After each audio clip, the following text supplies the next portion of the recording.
So when was the last good Pirates of the Caribbean movie?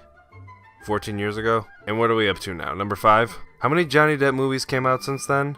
And how many were actually good?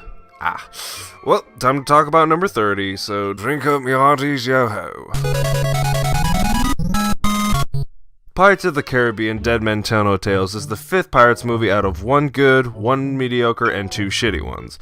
The story of this one follows Captain Jack Sparrow as he sets out to find Poseidon's trident with his new crew, whilst also tagging along with the son of Will Turner and a young lady who claims to know how to read an unreadable map to it. At the same time, Barbossa is back and has made a deal with the captain of a cursed ghost ship that he can lead him to Jack, who will lead him to the treasure that will free him and his crew of the curse. Now, I'm not a huge fan of these movies, but I do really enjoy the first one. I wouldn't recommend the series per se, because that means you would have to sit through the second, which is okay, but you would also have to sit through the incredibly stretched out third one, and I wouldn't want to put someone through that.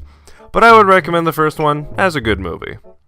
So how does this one play out? Well, I think it's possibly the best one since the first two, but that's really not saying a whole lot. My favorite parts of this movie straight up were Barbossa and this new character, Karina. Barbossa is my favorite character because in all these movies, if Jack can get too annoying for me, Barbossa can always one him up. He isn't at his finest here, but it is nice that the producers have kept him a consistent character throughout all 5 of these movies.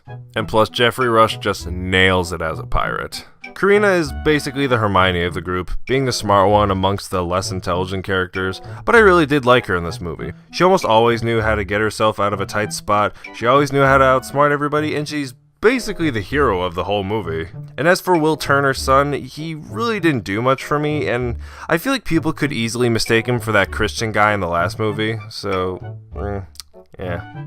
But Javier Bardem as Salazar was pretty good. He almost always nails the villain role in film, which is what excited me to see this movie to begin with. And as far as this series' villains go, he was definitely a good addition to that lineup.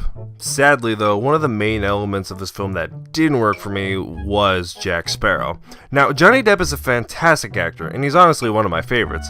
And don't get me wrong, he is great as Jack Sparrow, but something about him in this movie just didn't hit the right note.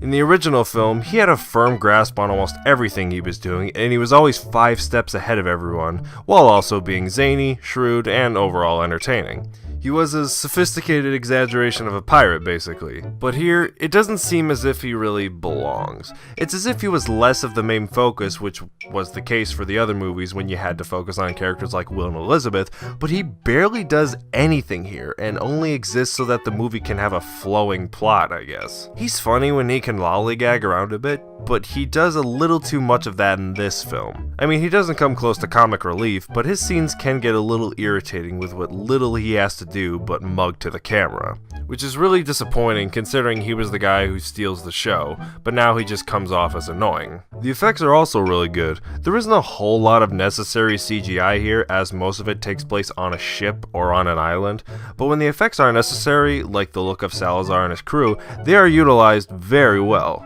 I do think this Pirates movie is better than the last two, but there's still a lot that could have used some improvement, and it could have been without all the unnecessary scenes that drag the film out to make it just about 2 hours long. For example, remember those guards from the first movie that also came back for the third movie for no reason? Well, they're back again in this movie, and for once again, no reason. They don't do anything funny or contribute anything to the plot, so they are completely pointless. If you enjoy the Pirates of the Caribbean movies, you might have a good time with this one, and I don't hate it, but if you ask me, there was a lot more land to be covered here.